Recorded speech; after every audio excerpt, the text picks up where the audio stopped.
जो 7 जजेस का बेंच, जिसे मैं कहूँगी बाबरी मस्जिद का बेंच, उसमें भी वो बेंच जो था उसके पीछे कौन था वो सबको पता है, और इस बेंच के पीछे कौन है ये भी सबको पता है और सबने देखा है।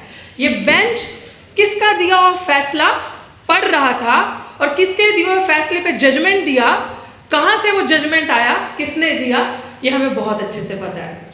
और मुझे तो अपने आप को देखकर, अपनी आवाज़ को देखकर, आप सबको देखकर बड़ी हिम्मत नजर आई।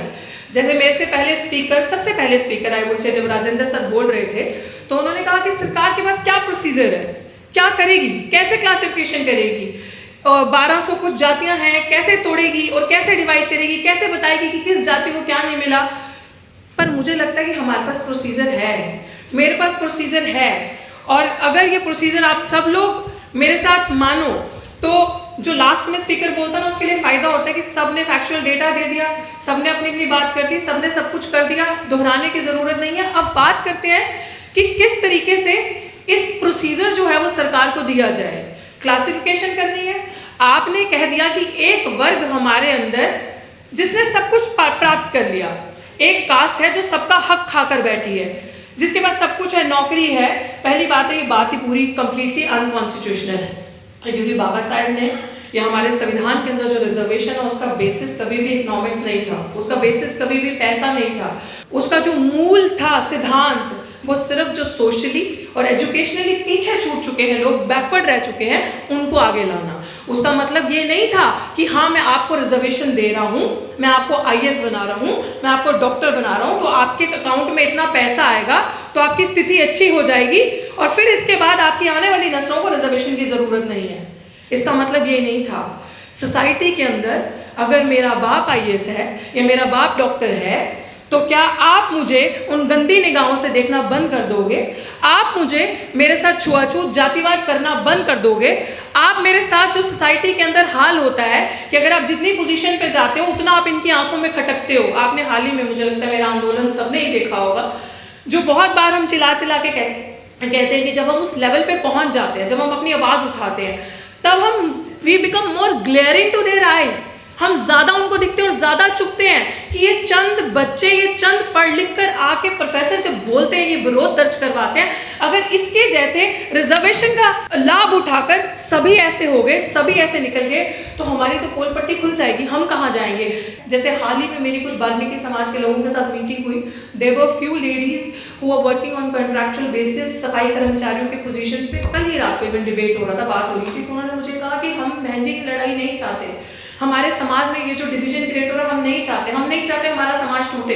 बस हमें एक ही जो है, सरकार ने सालों से ये लालच दिया हुआ है कि आपकी नौकरी पक्की हो जाएगी, और अभी हमें 15,000 रुपये मिलते हैं और हमें लगता है जब हम पक्के हो जाएंगे हमारी आर्थिक स्थिति बढ़ेगी तो हम आगे जाएंगे। लेकिन तो मैंने उनसे सवाल किया कि आप क्या करती हो और आपकी बेटी क्या करती है और आपके बच्चे कितने हैं, क्या करते हैं? तो शी सेड कि मेरे पूरे खानदान में, मेरे जवाई से लेके, मेरी बेटी से लेके, मेरे पति से लेके सब सफाई कर्मचारी हैं और उनका एजुकेशन 10वीं से ऊपर नहीं है। समझ रहे हैं आप स्थिति? तो रिजर्वेशन अगर हटाना और ये कहना कि हम अधिकार खा गए, और वो तो एक ड्रामा होके रह गया ना कि जब उनको एजुकेशन फ्री देना सबसे पहला स्टेप है कि पढ़े, आगे आए और उस रिजर्वेशन का लाभ ले सके। तो साथियों, अभी ये भी चीज़ आपके बीच में बोलना बहुत ज़रूरी है। हमारे पूर्व मंत्री राजेंद्र पाल जी यहाँ बैठे थे, उन्होंने कहा कि दिल्ली सरकार का मतलब मंत्री हैं, तो मैं उनसे कहना चाहती थी, वो चले गए। हाँ, एक सब कंपोनेंट प्लान है, SC/ST सब प्लान, आप इसके बारे में जानते हैं? जानते हैं? इस रूम में प्लीज़ इसके बारे में पढ़िएगा। SC/ST सब प्लान कहता है सेम। तो ये हमारे, मैं कह रही हूँ कि हमारे महापुरुष कितने यहाँ से स्ट्रॉन्ग, और उनका इंटेलेक्चुअल लेवल देखो कितने विजनरी थे वो, कि उन्होंने उस टाइम पे कहा जिसकी जितनी संख्या बारी उसकी उतनी हिस्सेदारी।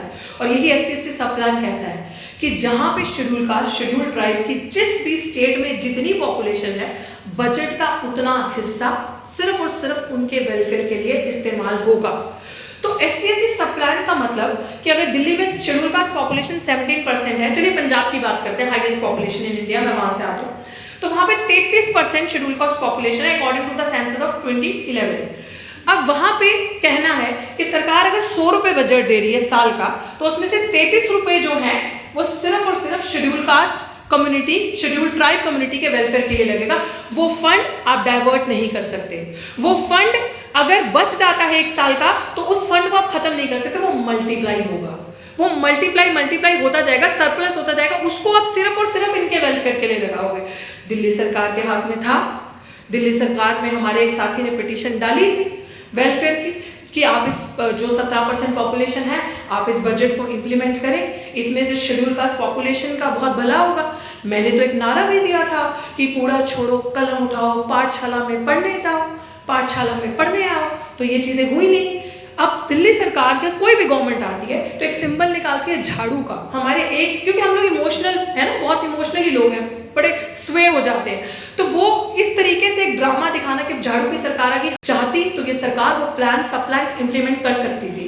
लेकिन जब हमने दिल्ली सरकार से सवाल किया, जब हमने डेटा निकाला, किसी को वो डॉक्यूमेंट चाहिए हो तो यू कैन आस्क मी, मैं आपसे शेयर कर सकती हूँ। जब हमने डेटा निकाला और हमने सरकार से पूछा कि आपने आरटीआई से पूछा कि ये फंड इतना पैसा है, मल्टीप्लाई करके इतना हुआ और ये पैसा कहाँ गया, तो सरकार का जवाब आता है हमने इस फंड से सड़क बनाई तो क्या शेड्यूल कास्ट नहीं चलेगा इस पे, हमने इस फंड से ये अस्पताल की डिस्पेंसरी बनाई तो क्या शेड्यूल कास्ट नहीं आएगा इस डिस्पेंसरी में इलाज करवाने के लिए, हमने XYZ किया तो क्या शेड्यूल कास्ट शेड्यूल ट्राइब नहीं आएगा। No, it's a bullshit. वो जो संवैधानिक प्रोविजन है उसका कहना यह है कि इस फंड के तहत, इस कंपोनेंट प्लान के तहत सिर्फ और सिर्फ इनके बच्चों को स्कॉलरशिप्स, इनके बच्चे अगर फॉरेन पढ़ने जाना चाहते हैं उसकी स्कॉलरशिप्स, इनके बच्चे अगर UPSC वगैरह IAS की कोचिंग लेना चाहते हैं उसकी स्कॉलरशिप्स, नरेगा वर्कर्स जो लोअर लेवल पे काम करते हैं उनको लोन्स, उनकी स्थिति अच्छी, जो लोग नंगे बदन सीवर के अंदर उतर रहे हैं उनके लिए ऐसी चीज़ें, ऐसी मशीन्स बनाई जाए कि उनका वो वहाँ पे शोषण रुका जाए, उनके साथ वो जो मैनुअल स्कैवेंजिंग करते हैं वो रुकी जाए, वो सिर्फ और सिर्फ कंपोनेंट प्लान इनके वेलफेयर के लिए। बताइए अगर ये प्लान किसी भी सरकार ने, चाहे वो कांग्रेस, चाहे वो आम आदमी पार्टी, चाहे वो वर्तमान की present establishment Bharatiya Janata party, अगर इन्होंने वो प्लान इम्प्लीमेंट किया होता तो आज हमारे अंदर ये जो डिवीजन क्रिएट करने की कोशिश करें ये नहीं होती, हमारा पैसा, हमारा हक हमें दिया जाता। तो हमें इन सबको एक करके देखना है और आने वाले टाइम पे आई एम रेडी, सड़क पे भी, संसद तक भी और जेल तक भी, wherever they welcome me, I am there. So I am their boss. तो वो जहाँ लेके जाना चाहें, so I lead them. So मुझे ये लगता है कि इस दौर में हम सब एक साथ हैं, वही दौर उन्होंने वापस लाया, लेकिन तब शायद हमें लड़ना इतने अच्छे से आता नहीं था, लेकिन आज हमें कमर भी तोड़ना आती है, उलगुलान करना भी आता है, लड़ना भी आता है, चाहे वो कलम से हो, चाहे वो किसी और चीज़ से हो। तो अब हम तैयार हैं हर तरीके से और इस लड़ाई को हम लड़ेंगे। और मोटी मोटी बात हम लोग सब समझ चुके हैं कि कैसे लड़ना है, क्या करना है, बस संसद आवारा हो चुकी है। लेट्स टेक अ प्लेज कि सड़कें अब सुनसान नहीं रहनी चाहिए। जय भीम। बहुत बहुत शुक्रिया।